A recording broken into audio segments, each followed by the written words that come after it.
Welcome to our author interview series for the upcoming Agile People Principles book, Your Call to Action for the Future of Work. I'm Beth Davis, and I am so excited to be joined by my new colleague and friend, Andrea Darabos, who is from Hungary originally and is currently living in the UK outside of London. Andrea, nice to see you this morning. Good to see you, Beth. Thank you for being here with me so early for you. Nah, it's not too bad, not at all. So in addition to being co-authors in the book, I've gotten to know Andrea through our work with actually putting some of the conference together. And what I've enjoyed in working with you is just your consistent openness and passion and interest in making sure everyone's voice is heard. So it's no surprise to me that your book chapter is around diversity and inclusion. So maybe tell us a little bit about how you found your way into Agile People and why writing this chapter was so important to you. Thank you so much for the lovely introduction, Beth. It's a delight to be part of this community, Agile People.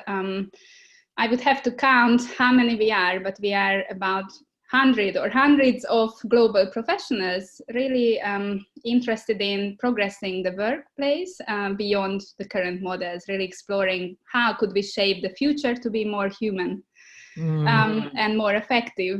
What is the future of organizations and work in general? My interest originates from the last about 5 years.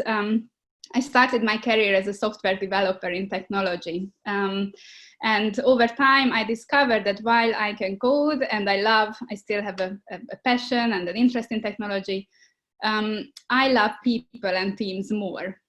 So I started reading and developing myself and even consulting organizations around building great teams and scaling that up, building networks and communities. And at some point, I came across the book of Pia Maria Torre, the first book, the Agile People book, which is a groundbreaking book on how to rethink human resources. And that eventually led me to not only become a facilitator, but join the community and be more active in sharing my experiences on how we can shape the future. So I love that I often say the path is not straight, meaning how we get to where we are is often a very interesting and winding path. And what I picked up on what you said was this path from being a developer and the love of working in the teams and working with people. And I think, personally, I've shared this with you and others, I think, this idea of I come from an HR background, right? So that's where I got into this. And, seeing others see the possibility of not thinking, oh, HR is only for HR. It's really about people. And that if we are all interested in creating better workplaces, it doesn't matter if you're a developer, if you're an accountant, if you're a lawyer, if you're a teacher, we all are people. So in reference to your chapter, diversity and inclusion, much like HR, much like Agile, they're all words that can get almost overused, or people think that they are, buzzwords, so to speak. So if you were thinking about teaching someone or explaining to someone what diversity and inclusion really means to you personally, or to your 12-year-old self, how would you describe it to someone who maybe doesn't have the depth that you and others do in this work? I can take it back to a metaphor.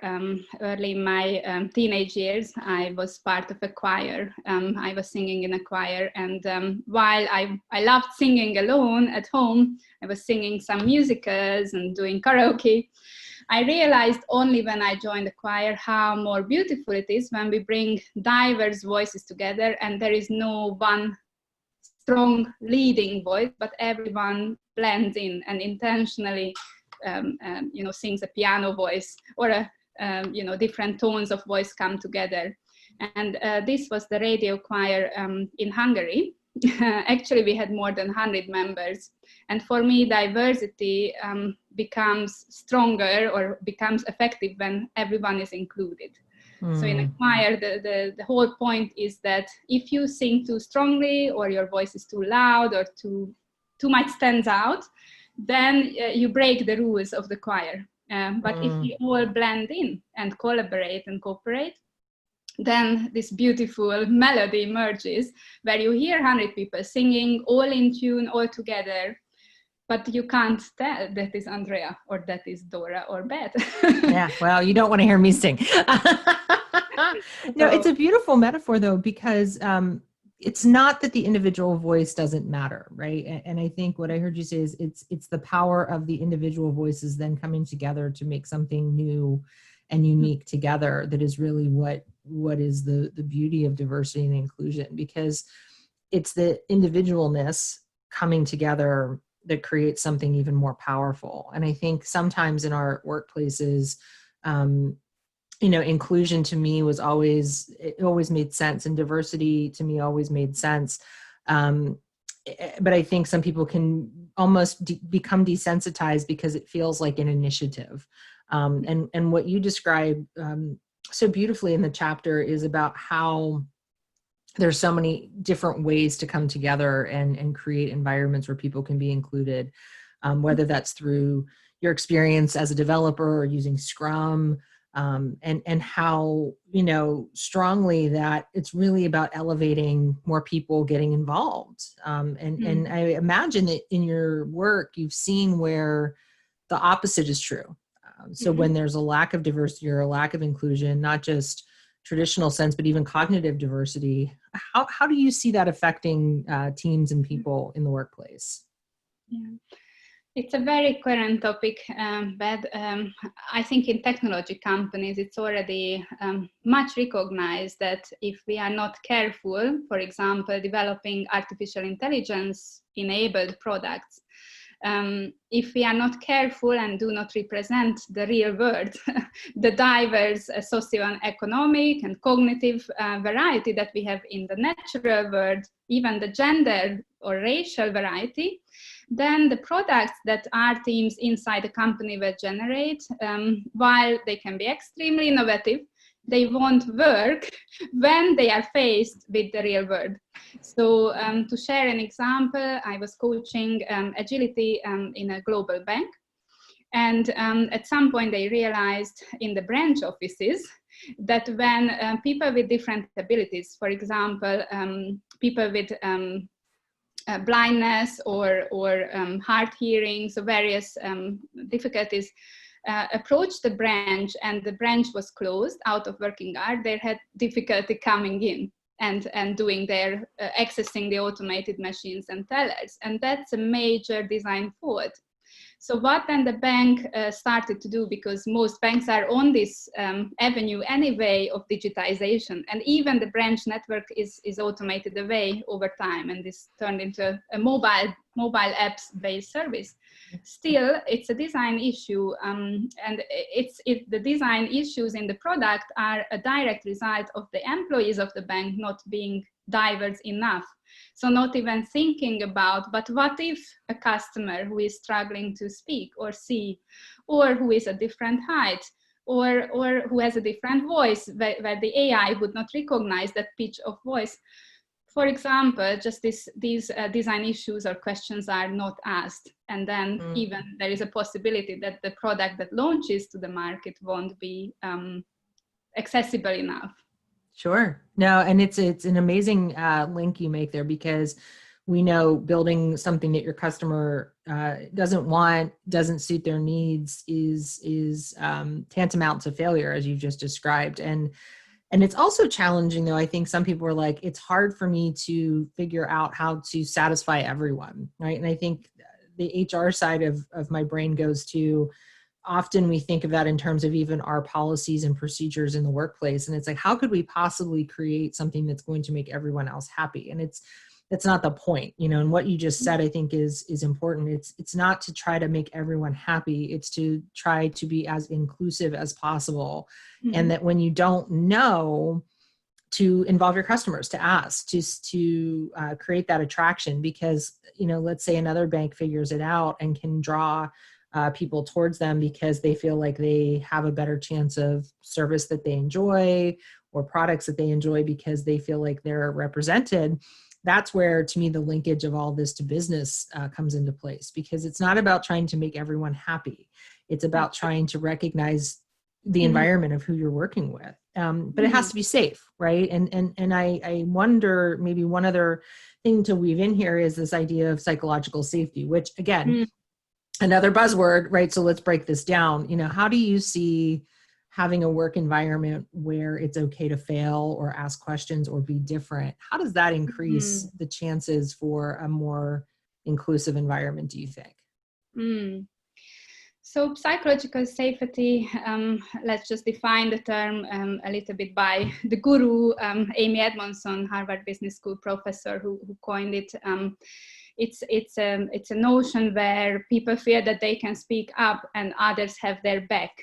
So they won't be humiliated or negatively impacted by asking a question or adding any type of contribution on a meeting or in a conversation at work. And creating this safety net is very closely linked to trust and vulnerability. As we know, Patrick Lencioni has research in the domain of trust. How do we build trust? Well, the leaders or people who have followers in the workplace, not just the formal leaders, but also informal leaders, have to show that it's okay to ask dumb questions. It's okay to fail.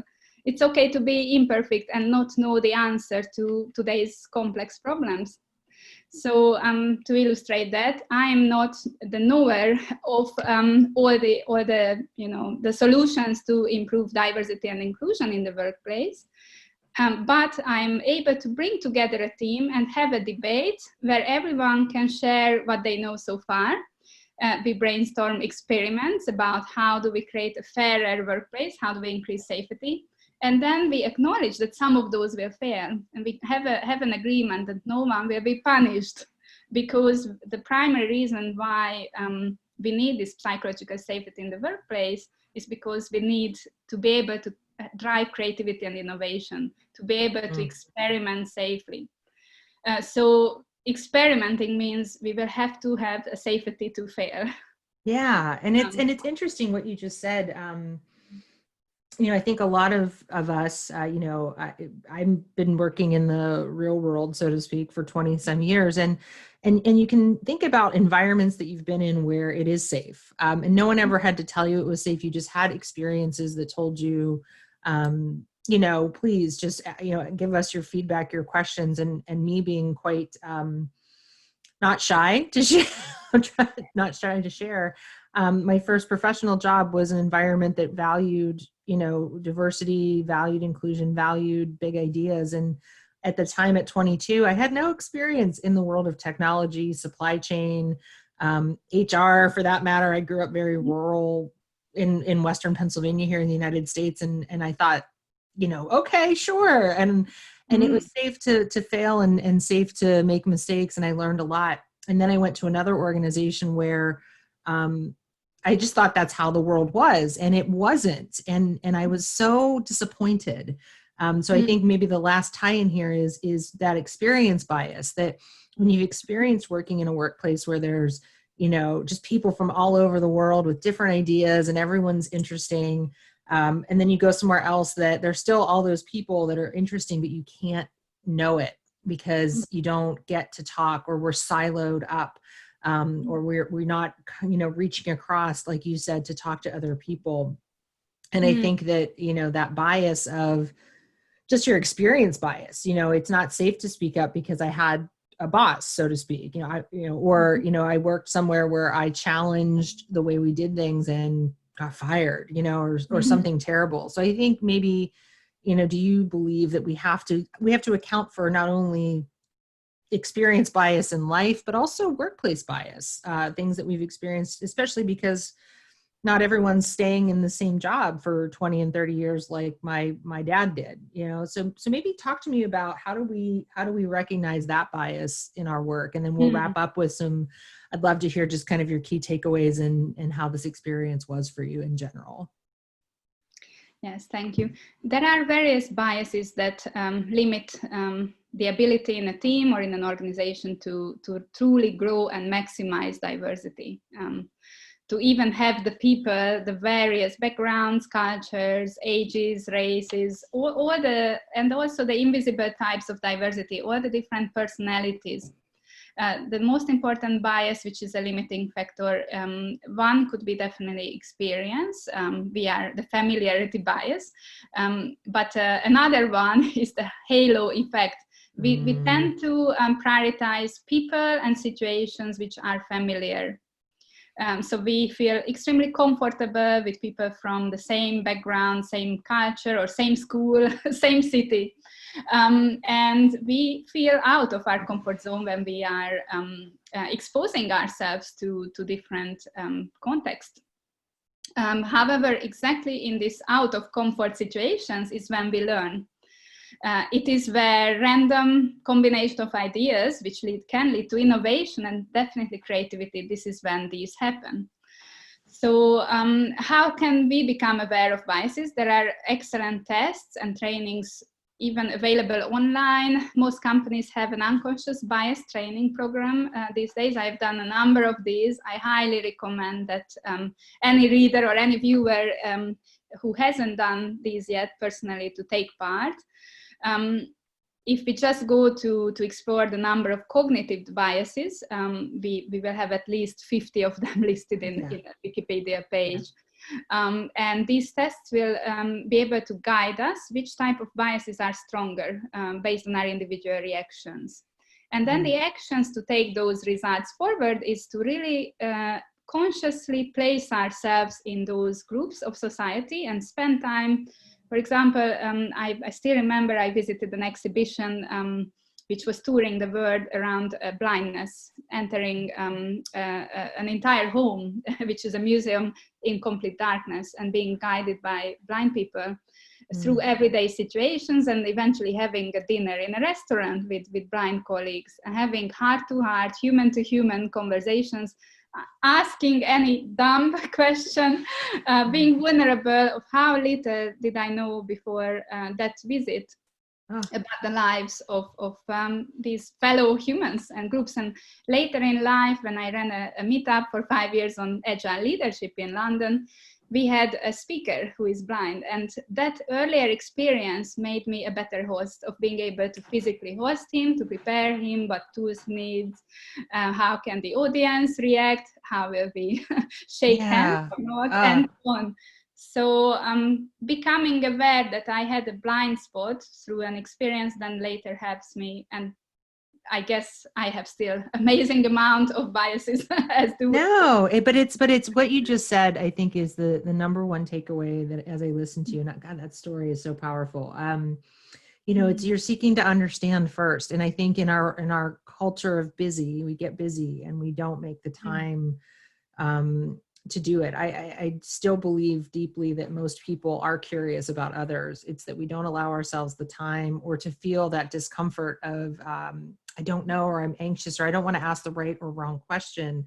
And so I don't think it's, you said dumb questions. I think it's innocent questions, you know, and I think if you assume innocent intent when people are curious, you know, those are the things that can change the world. And I think maybe to close us out, Andrea, maybe what was your experience writing this chapter, joining this community, and do you see any connections to diversity and inclusion through the experience that we've been going through and creating this work together? Thank you so much. We are in a unique situation, the Agile People, covering at least 50 countries and 50 languages. We all have, many of us have a mixed background, like yourself, mixed nationalities or cultural backgrounds. I also was born to a different country compared to where I live now. So this amazing cultural variety and global coverage allows us to connect to organizations all around the world. So that is both diversity and inclusion, because our group was able to align on a very powerful mission to create the Agile People Principles and to dream up how would we like the world to work in the future, what's the role of work, and how can we make work better, more engaging, more enjoyable, and more impactful. I think that alignment will be a nice lead to my interview with you. Yes. on self-organization. which is then a nice way to really weave these ideas together. When we were writing the book, we were all contributing our parts, we were all busy. Yeah. And as we are launching the book, not only are we starting to have conversation with the world, with all of our viewers, professionals, change makers, people, professionals, managers, which were extremely curious about your feedback as well. We are also connecting with the authors on a deeper level. So yeah. Thank you so much. Yeah, no, thank you. And thanks everyone for listening. And with that, we will end this discussion, and certainly lots more to say about the topic. So Andrea, thank you for allowing me to interview you, and we'll see everyone hopefully soon at the conference in September. And if you're watching this after the conference, hopefully you're enjoying this conversation, and we'll continue to help us help the world become even greater than it is today. So thanks for now. Talk to you soon. Thank you, Ben. Thank you, everyone. All right.